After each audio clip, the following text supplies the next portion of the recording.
Academia Adérito Areias. Não somos melhores nem piores do que ninguém. Procuramos ser diferentes. Sejam todos muito bem-vindos ao nosso primeiro episódio, o nosso primeiro podcast, o Descomplica. Eu estou aqui com uma convidada especial, a doutora Edna, mas ela já vai falar um bocadinho de si.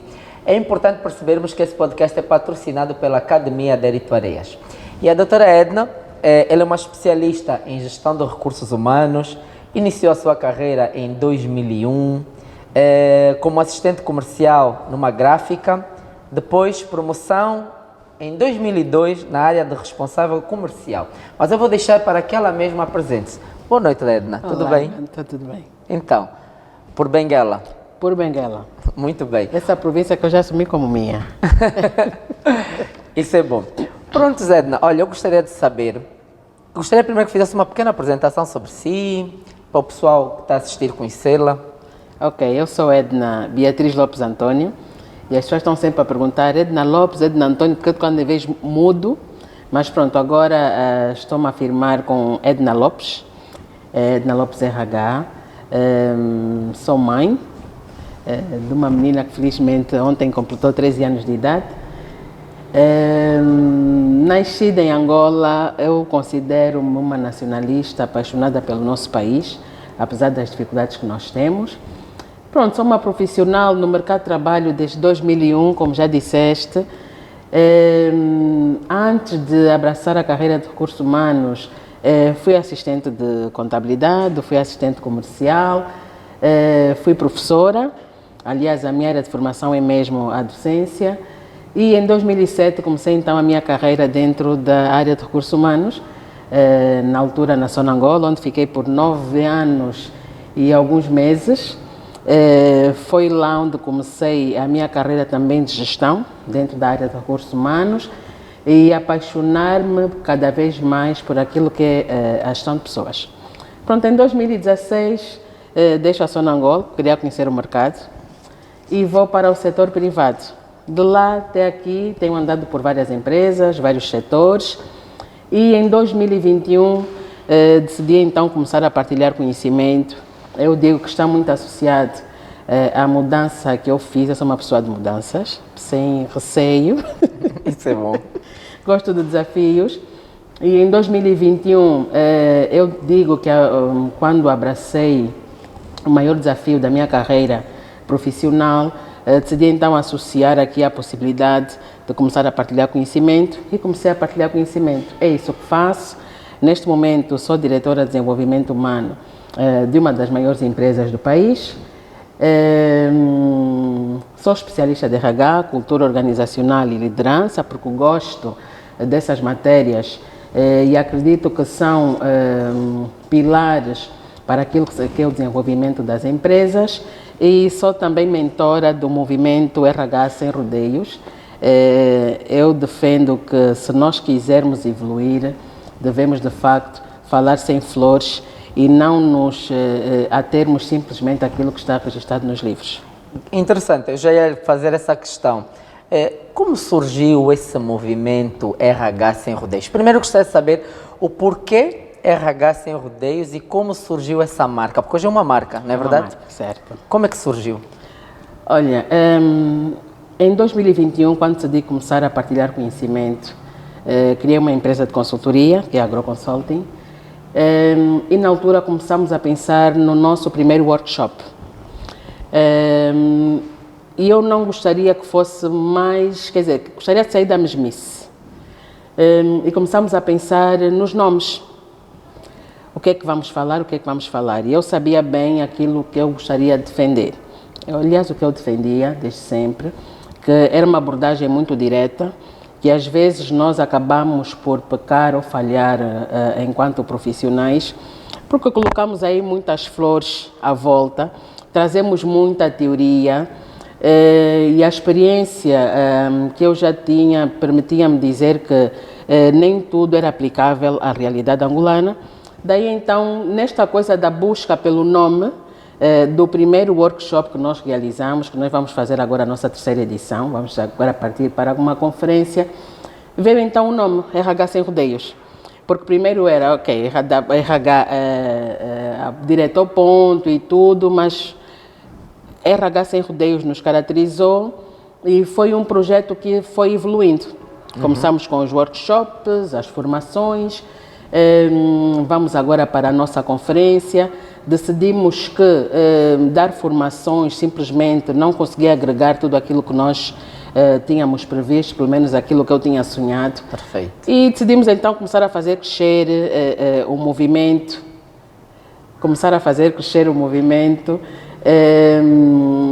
começamos a ir para as universidades, começamos a falar com mais profissionais como tu e tantos outros, começamos a capacitar-nos cada vez mais e é assim que nós temos o movimento RH Sem Rodeios. Interessante. Olha, Edna, eu tenho aqui uma questão. Na tua visão, quais são os maiores equívocos que ainda se cometem quando se fala de recursos humanos, principalmente na nossa realidade angolana? O primeiro deles é retirar da área de recursos humanos. Há outro ponto que eu gostaria aqui de referenciar, Evandro. Muito se fala área de capital humano, desenvolvimento humano, recursos humanos, a nomenclatura em si, e eu continuo a falar de RH. Mas falo de RH por quê? Porque para mim o que mais importa é a essência daquilo que é a área da empresa em si, mas da área fundamentalmente, porque para que termos um nome, ou porque temos um nome tão lindo, capital humano, pessoas e comunicação, e depois não pessoas impacta. e cultura, e depois não impacta, depois não se faz sentir dentro das empresas. Mas pronto, falo de RH, porque para mim a essência é fundamental e hoje equívocos.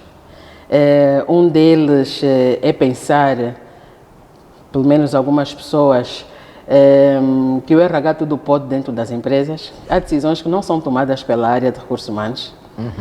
Eu aprendi com o meu primeiro mentor dentro da área de RH que, porque eu comecei como técnica de seleção no RH, e ele dizia, porque nós naquela éramos jovens, fazíamos o nosso processo, recrutamento, seleção, e as pessoas que nós submetíamos, pelo menos como que dávamos o nosso parecer favorável, não eram admitidas. E nós mas por que essa pessoa é a melhor?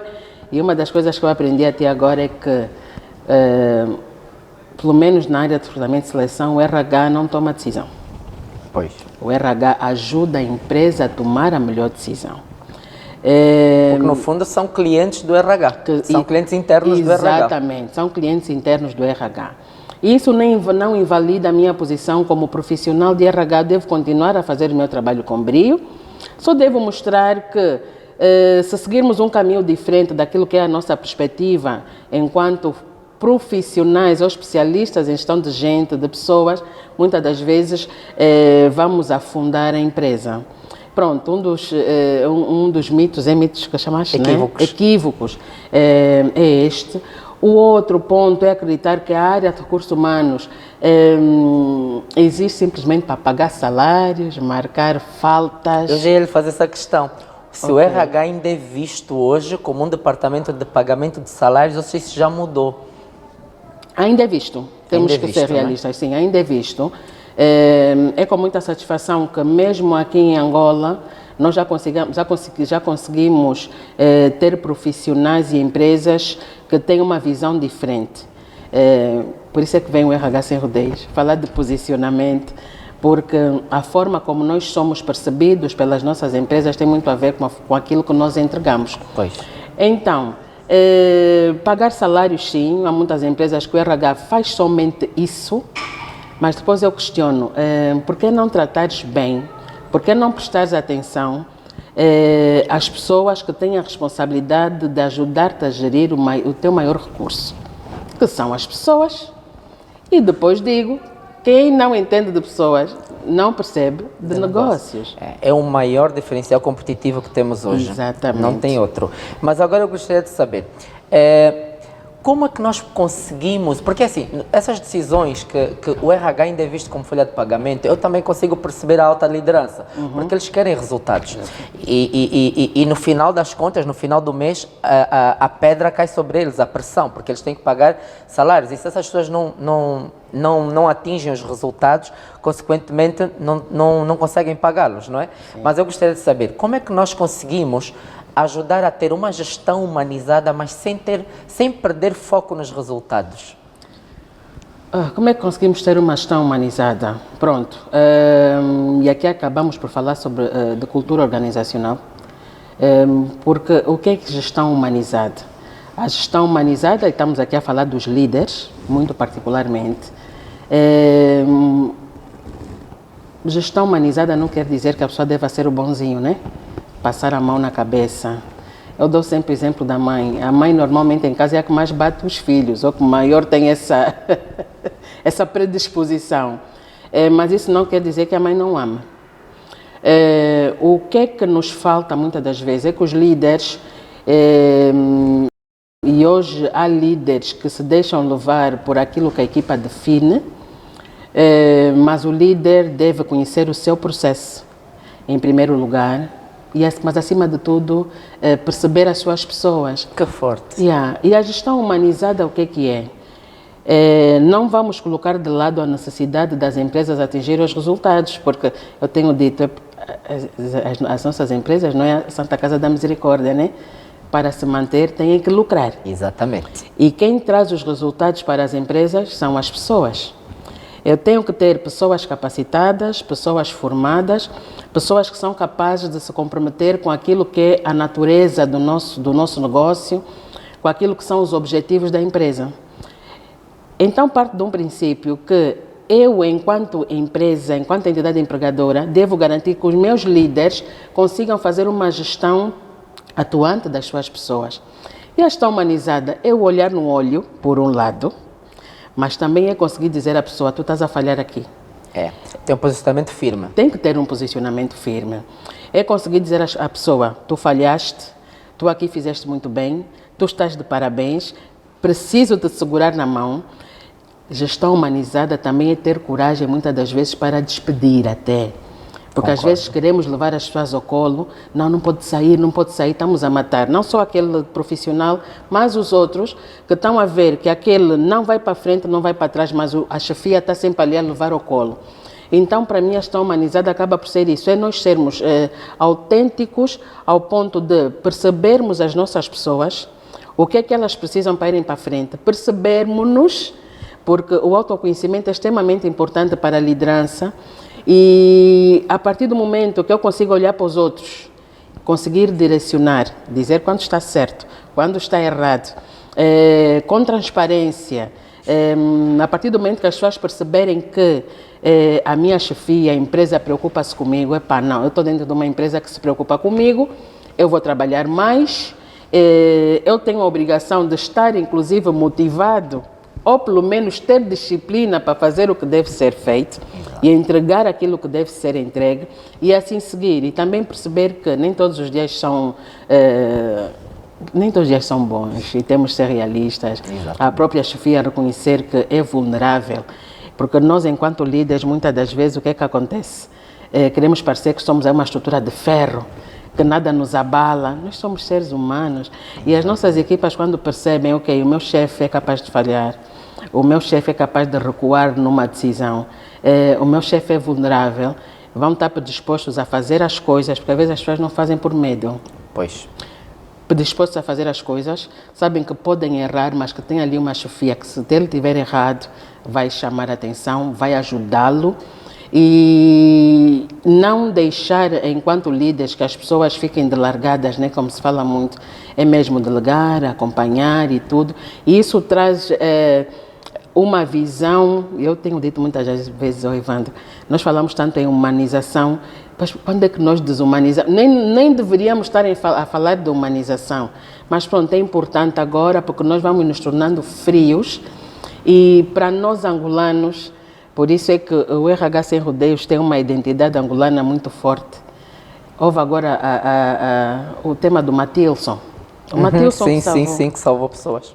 E uma das coisas que me ocorreu quando vi aquela reportagem, que ele teve aquela ação heroica e depois desapareceu. Conseguiram localizar o Matilson. E enquanto ele estava a ser entrevistado, eu vi a reação dele como se fosse, mas, tipo, acho que, por que isso? É o natural, as pessoas estavam ali a sofrer. É natural que alguém fosse para salvar, ele não foi o único, mas é natural que as pessoas se movessem para salvar. Pois. Mas isso é a nossa essência angolana. Nós somos solidários. Somos. Nós somos hospitaleiros. Nós somos humanos. Sociais. Nós somos sociais. Nós somos seres emocionais. Isso é verdade.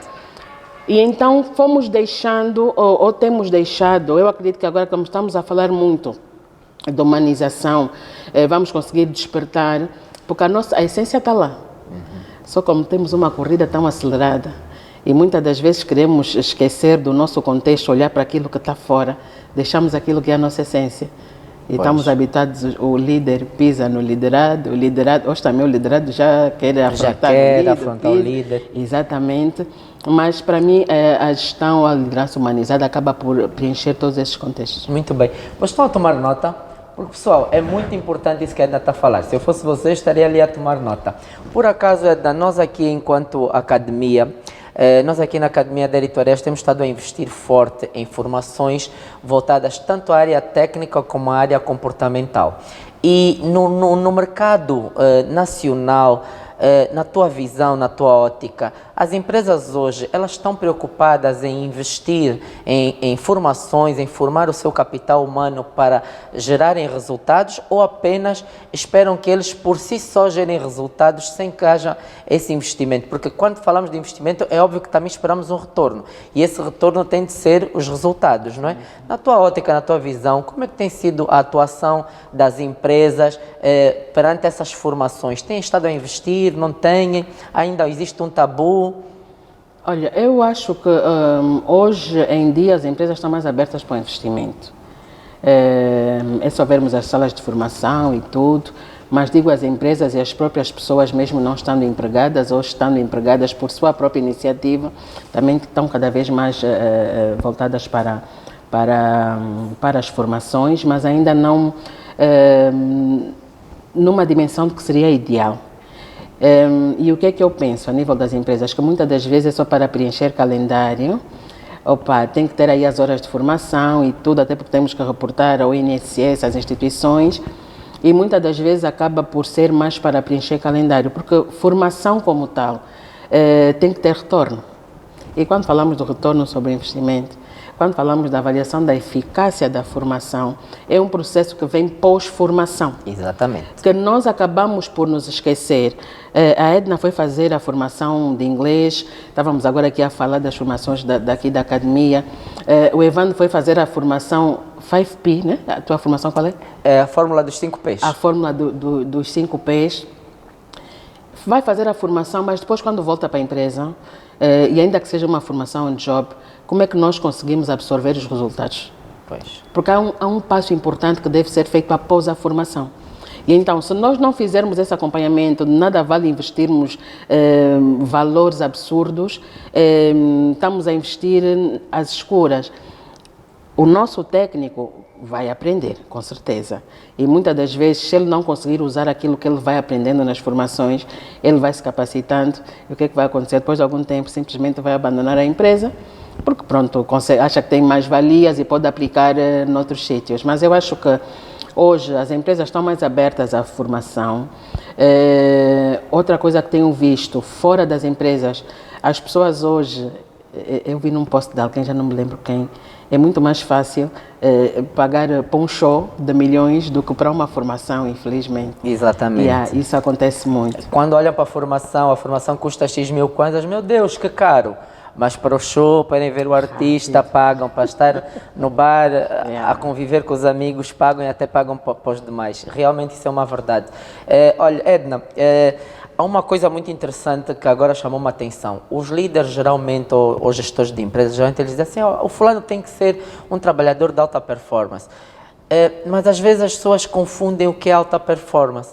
Eu digo sempre que para mim a definição concreta de alta performance é a pessoa estar acima da média de forma consistente e a longo prazo. Certo. Porque ela tem que manter essa alta performance. Eu não preciso de um colaborador que me dê uma alta performance hoje e depois do resto do tempo ele não é consistente. Ele tem que se manter consistente durante aquele seu percurso enquanto ali está comigo.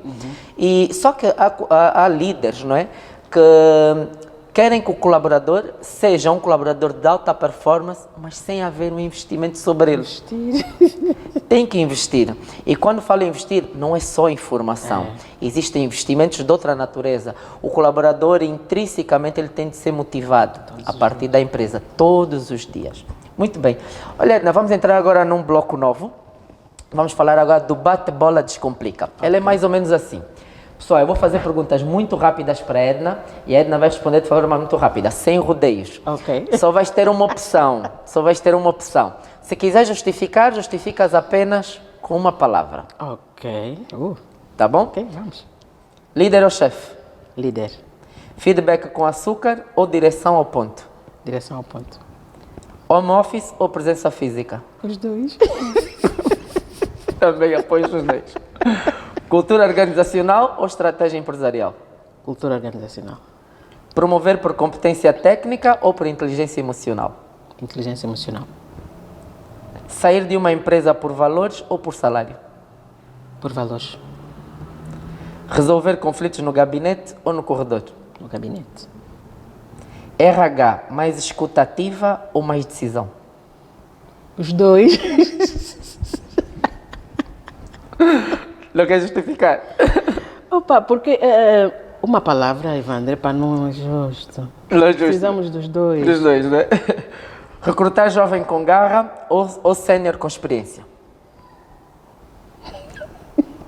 Equilíbrio é Difícil, difícil. Difícil. Precisamos dos O futuro do trabalho, mais humano ou mais digital? Mais humano. Mais Esse posso justificar com mais de uma palavra. Sim. Pronto. Estamos a falar um bocadinho da inteligência artificial, né? Exatamente. Que hoje eu uso bastante a inteligência artificial e eu gosto. Sim. E depois aqui as pessoas desenvolveram aqui há quem está a fazer uma resistência muito grande à inteligência artificial.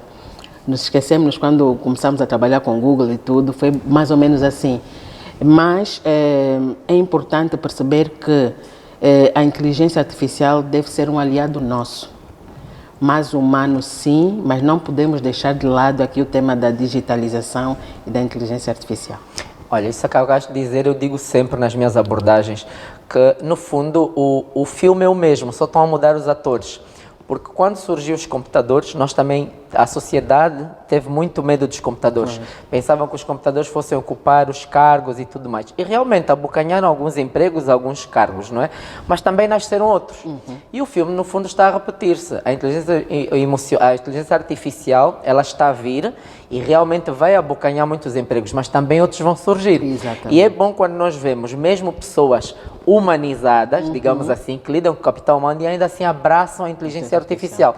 E há pessoas que às vezes têm um certo receio, não vou fazer isso. Mas a inteligência artificial, bem utilizada, ela é um aliado. É um aliado, não um inimigo. É um inimigo, ganhamos tempo até. Exatamente. Pronto, vamos agora então para o nosso segundo bloco, onde vamos falar sobre algumas práticas estratégicas, que eu queria saber um pouco mais da atuação da Edna e acredito que o público também quer saber um bocadinho mais sobre isso. Pronto, eu coloquei aqui algumas questões que eu gostaria de saber. O que diferencia a abordagem de RH na empresa onde a Edna está hoje em relação ao mercado atual? Será que há práticas inovadoras que podem ser replicadas de empresas internacionais cá? Vocês já utilizaram, ou a Edna na sua abordagem como RH, já utilizou práticas internacionais cá? Fez sentido, não fez? Eu tenho uma visão muito diferente relativamente a este tema. Pronto, diferente não sei, muito própria, né? Mas eu digo que nós, se quisermos ser estratégicos, temos que perceber o nosso contexto. E nem sempre é possível eu replicar iniciativas de outras empresas, até mesmo dentro de Angola, para uma determinada empresa. E o que é que nós fazemos?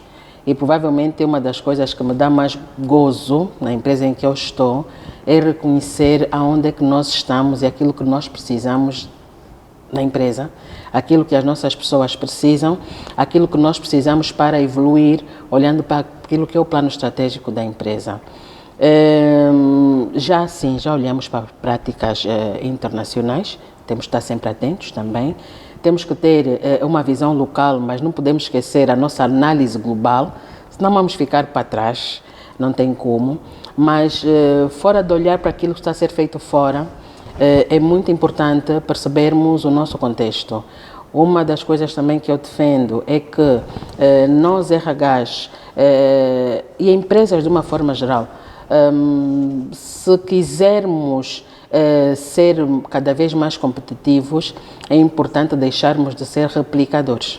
Sim. E o que é que muitas das vezes acontece? Eu já passei por várias empresas, já desenhei vários modelos e vou chegando cada vez mais à conclusão de que nem todos os modelos se adaptam a determinadas empresas. Um dos exemplos é a avaliação de desempenho.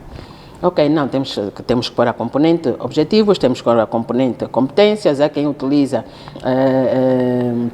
o plano de atividades associado ao processo de avaliação de desempenho, mas cada realidade é uma realidade. Exatamente. Eu, se te disser, nós começamos a nossa avaliação de desempenho só a olhar para competências transversais, tu vais dizer, mas o que é isso? Só competências transversais, por quê? Mas se calhar fazia sentido. A realidade da empresa. É muito mais importante eu trabalhar para que as minhas pessoas, as nossas pessoas consigam desenvolver a mentalidade, a cultura avaliativa. Então vou começar da base. Já sei o que é que se faz lá fora, já sei. Mas o contexto, o que é que pede? Mas para que eu consiga perceber o contexto, eu não posso me fechar àquilo que é simplesmente ao meu contexto. Pois. Tenho que estar sempre atenta ao que está a vir, o que está a surgir. O que está a surgir, o que é que os outros estão a fazer. Por isso é que é bem benéfico os eventos de RH, que há muita partilha de informação, perceber o que é que os outros estão a fazer. Nós, empresas, por exemplo, temos uma dispersão geográfica muito acentuada. Perceber, por exemplo, como é que as outras empresas... Unitel, por exemplo, está espalhada por Angola, como é que vocês trabalham e ver se conseguimos aplicar. E também temos coragem, ok, estamos a desenvolver, estamos a implementar, e se não funcionar, para recuar, reavaliar. Eu acho que isso é extremamente importante. A Edna agora tocou num ponto que chama-me a atenção também. Quando nós falamos de retenção de talentos, vocês enquanto empresa industrial e de grande porte, existe uma preocupação por parte da alta liderança de reter colaboradores operacionais? Porque assim, o colaborador operacional e às vezes até alguns técnicos são muito descartáveis na visão de muitos líderes. São colaboradores descartáveis. Existe essa preocupação de reter esses colaboradores, por exemplo? Existe. Repito, já andei por algumas empresas. A empresa em que eu me encontro atualmente consegue dar resposta também àquilo que é o meu próprio sonho, né? Por Angola. Sim. E um dos pontos que é mesmo de tirar o chapéu é este reconhecimento até ao pessoal da base. Ao pessoal da base, ao pessoal que está mais tempo na empresa, ao pessoal da operação. E tu sabes que agora aqui nós já em Benguela, né? De repente estava tudo tão adormecido, de repente vieram muitas empresas, eu acredito que vocês também passaram por isso, e começaram as pessoas a serem convidadas para sair. Sempre. E há sempre um repensar, independentemente do nível, olhando, por exemplo, uma indústria, o operador é extremamente importante. Extremamente importante. E aquele que já está em linha a fazer, ainda que seja, está no nível ainda intermédio, está no primeiro grupo, por exemplo, mas como já está na linha a fazer, é sempre uma dificuldade para nós descartar, porque é um processo de formação que está ali envolvido. E eu não vou querer descartar as pessoas por descartar ou dizer, é a vida, vai, acabou, porque para nós é sempre um processo, estamos sempre a retomar o processo de formação. O custo é muito, é mesmo oneroso. Então, há sim essa preocupação em todas as áreas. Que bom, que bom. Agora diga uma coisa, a Edna consegue partilhar, por exemplo, algum programa que tenha sido feito interno dentro do RH que tenha gerado uma motivação extrema nos colaboradores? Olha, eu vou dar um exemplo assim geral. Não só na empresa em que estou agora, mas nas outras que já passei, e há exemplos muito concretos, inclusive. Eu não sou daquelas que, vou dizer que valorizava tanto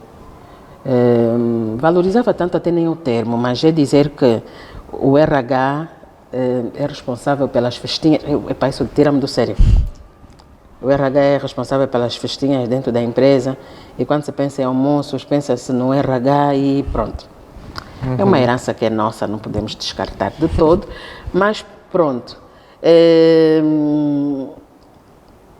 Estás a ver, tu vais para uma empresa em que as pessoas estão fechadas, cada um na sua sala, mesmo que seja no open space, cada um está no seu espaço.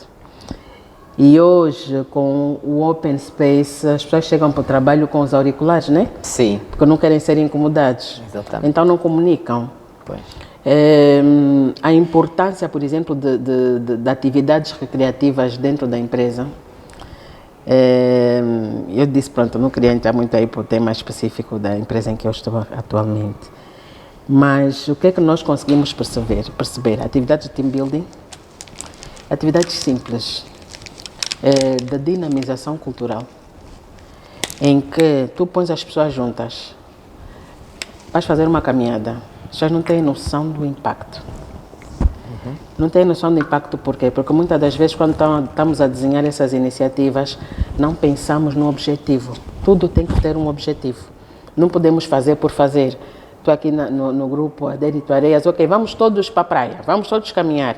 Se é uma atividade de dinamização cultural, tem que ter um objetivo. Exatamente. E o que é que nós conseguimos perceber? Conseguimos romper barreiras,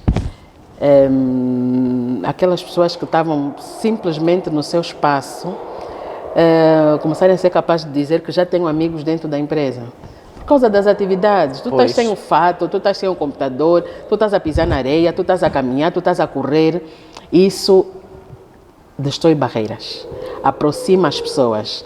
E em vez de estarmos a falar só por detrás dos e-mails, que às vezes são bem ríspidos, eu já sei que do outro lado tem o Evandro, que de quando em vez nós estamos juntos. E nós estivemos juntos na iniciativa passada, na caminhada passada, na corrida passada.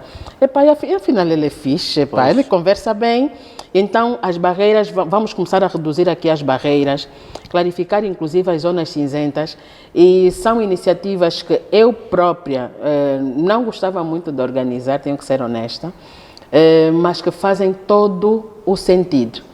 E hoje existem empresas que têm áreas de dinamização cultural, uma das iniciativas pode ser implementada, que trabalha exatamente esses aspectos. O team building não é feito por se fazer, o pensar empresa não é feito por se fazer, mas tem ali um objetivo à volta e perceber, e vem lá o tema da humanização, que as pessoas podem estar juntas, podem conversar, que apesar de tu me mandares um e-mail ríspido, eu ligar para ti, Evandro, como é? Não percebi o teu e-mail, o que é que querias dizer? Ou ir para a tua sala, ou ir para a empresa em que tu estás e conversar, acaba por trazer uma mais-valia dentro da empresa. As nossas diferenças vão reduzindo, o resultado da empresa vai aumentando. Exatamente, as pessoas colaboram muito mais. Mais.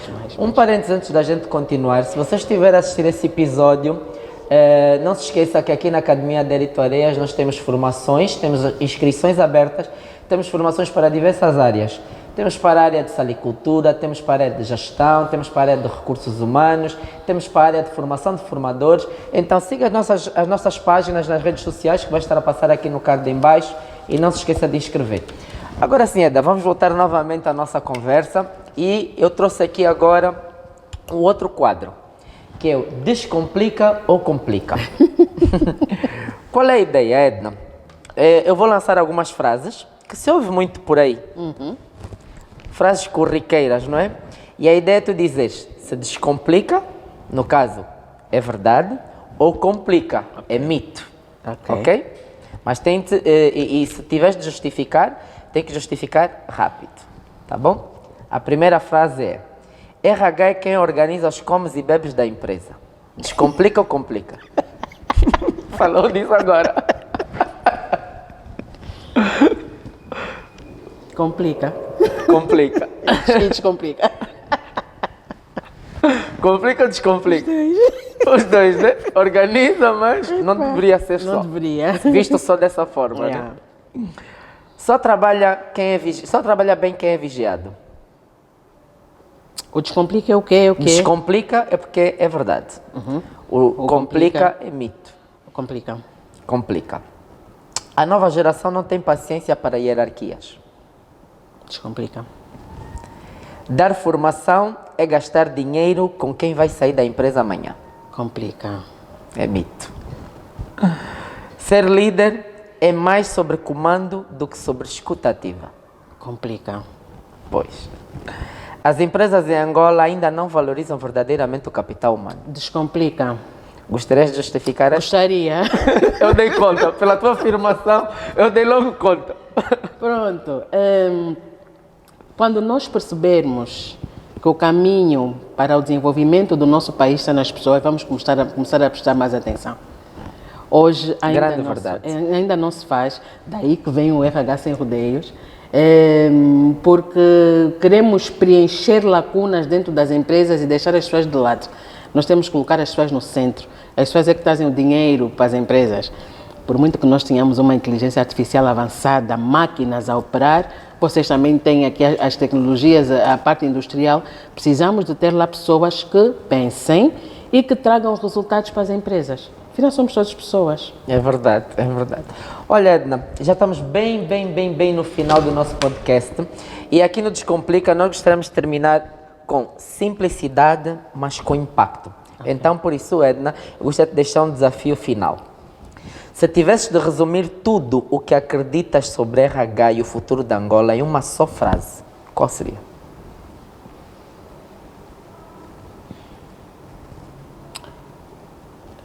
Dar voz ao RH e dar rumo ao país. O slogan da conferência. Muito bom. Será o slogan da conferência? Da conferência. Pode repetir mais uma vez? Dar voz ao RH e dar rumo ao país. Dar voz ao RH é dar rumo ao país. Muito bem. Está aí uma frase de impacto, uma visão de impacto. Pronto, Edna, agradeço muito a tua presença. Espero contar mais vezes contigo aqui. É o nosso primeiro episódio e então espero que tenhas gostado. Espero que o público, acima de tudo, tenha aprendido aqui com a nossa diretora de Recursos Humanos, uma especialista da área. Então, não se esqueça. Não se esqueça de seguir as nossas redes sociais da Academia Adérito Areias. Este é o podcast Descomplica e não esqueça, descomplique a sua profissão. Comece a apostar na sua formação e saiba ser um profissional de qualidade. Até o próximo episódio.